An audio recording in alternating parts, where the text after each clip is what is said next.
അസ്സലാമു അലൈക്കും വറഹ്മത്തുള്ളാഹി വബറകാതുഹു.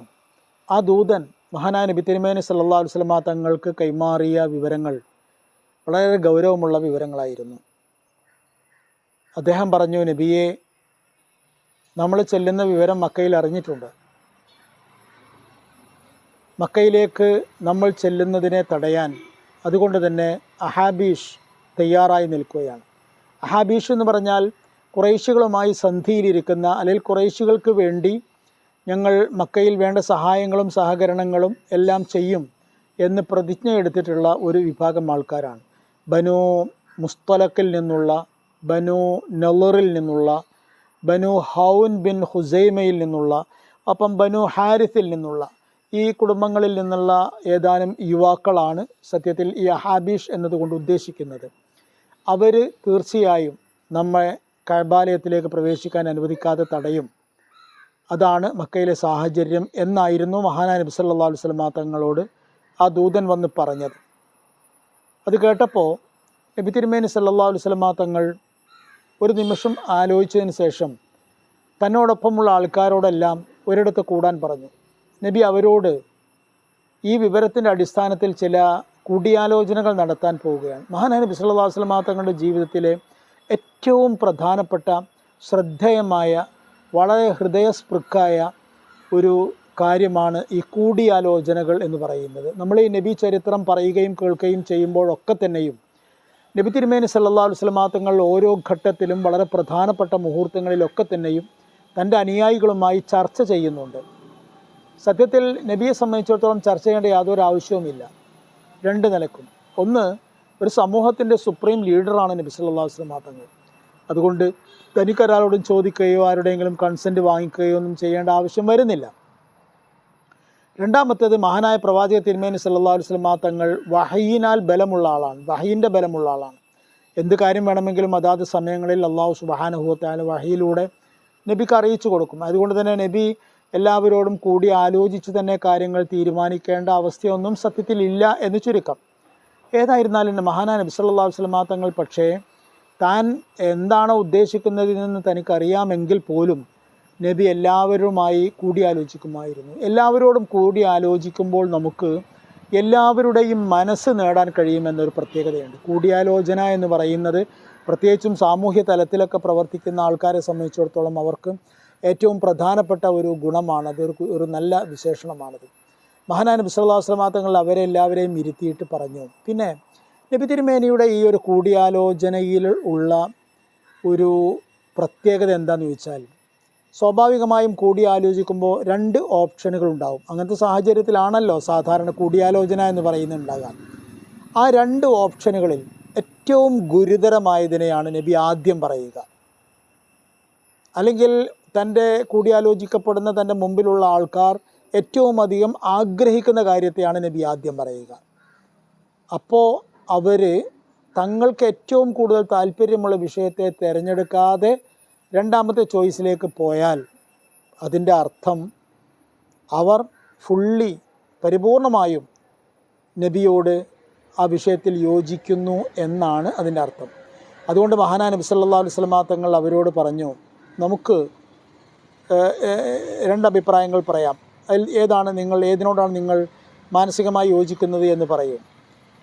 ഒന്നുകിൽ നമ്മൾ അഹാബീഷിൻ്റെ വീടുകളെ ആക്രമിക്കുക. അഹാബീഷാണല്ലോ നമുക്കെതിരെ ഇറങ്ങിയിരിക്കുന്നത്, അവരുടെ വീടുകളെ ആക്രമിക്കുക. അല്ലെങ്കിൽ നമ്മൾ ആരെ എതിർക്കാൻ നിൽക്കുന്നുണ്ട്, ആരെല്ലാം ആയുധം എടുത്തിട്ടുണ്ട്, ആരെല്ലാം തടയാൻ പോകുന്നു, ഇതൊന്നും നമ്മൾ കാര്യമാക്കേണ്ട. നമ്മൾ കരുതിയതിന് പോവുക. നമ്മളെ ആരെങ്കിലും നേരെ ചൊവ്വേ വന്ന് തടഞ്ഞാൽ അപ്പോൾ മാത്രം നമ്മൾ അതിനെ കൈകാര്യം ചെയ്യുക. ഇതിലേതാണ് നിങ്ങളുടെ അഭിപ്രായം എന്ന് ചോദിച്ചു. സദസ്സ് പെട്ടെന്ന് അഭിപ്രായമൊന്നും പറഞ്ഞില്ല. എല്ലാവരും വളരെ പെട്ടെന്ന് ഒരു മൗനത്തിലേക്ക് പോവുകയായിരുന്നു. മൗനം ഭജ്ഞിച്ചത് മഹാനായ അബൂബക്കർ സിദ്ദീഖ് റളിയല്ലാഹു അൻഹു ആയിരുന്നു. അദ്ദേഹം പറഞ്ഞു, നബിയെ, എൻ്റെ അഭിപ്രായം, അള്ളാഹുവിൻ്റെ റസൂലും ഒരു കാര്യം തീരുമാനിച്ചിട്ടുണ്ടെങ്കിൽ ഞങ്ങളെല്ലാം അതിന് തയ്യാറാണ്. അത് മറ്റൊരു കാര്യം.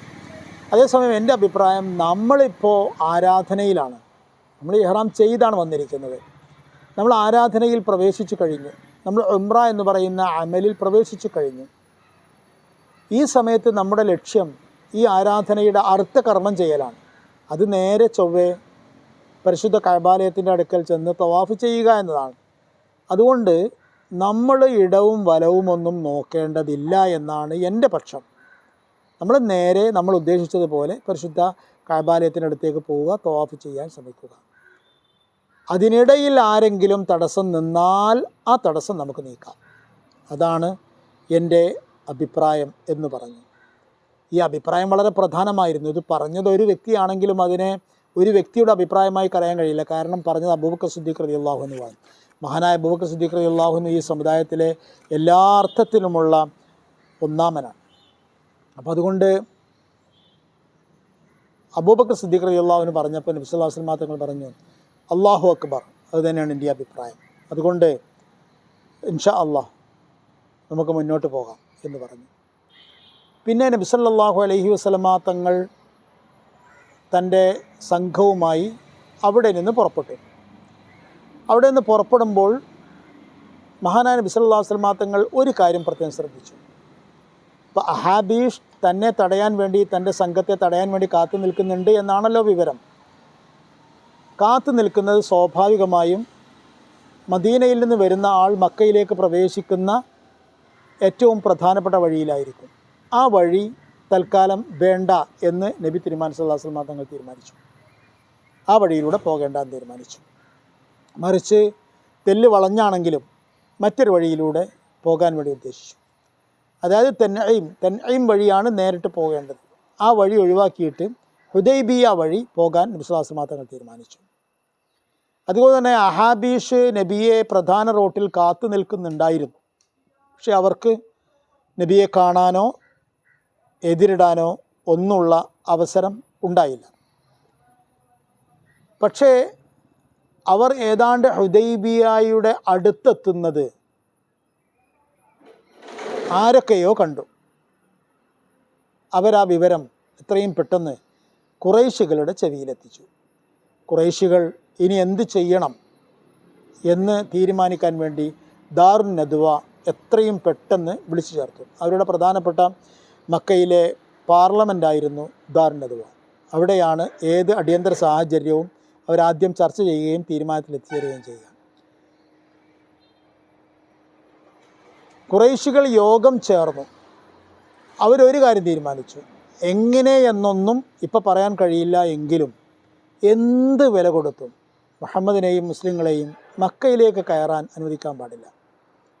നമ്മളെ 3 യുദ്ധങ്ങളിൽ പരാജയപ്പെടുത്തിയവർ, അതിനു മുമ്പ് നമ്മൾ ആയുധം ധരിച്ച് കാത്തു നിൽക്കെ നമ്മുടെ കണ്ണ് വെട്ടിച്ച് കടന്നു കളഞ്ഞവർ, അതിനു മുമ്പ് നമ്മുടെ പരമ്പരാഗതമായ വിശ്വാസങ്ങളെയും ആചാരങ്ങളെയും പരിഹസിച്ചവരും തള്ളിക്കളഞ്ഞവരും, അവരെ ഒരിക്കലും അങ്ങനെ വിടാൻ പാടില്ല.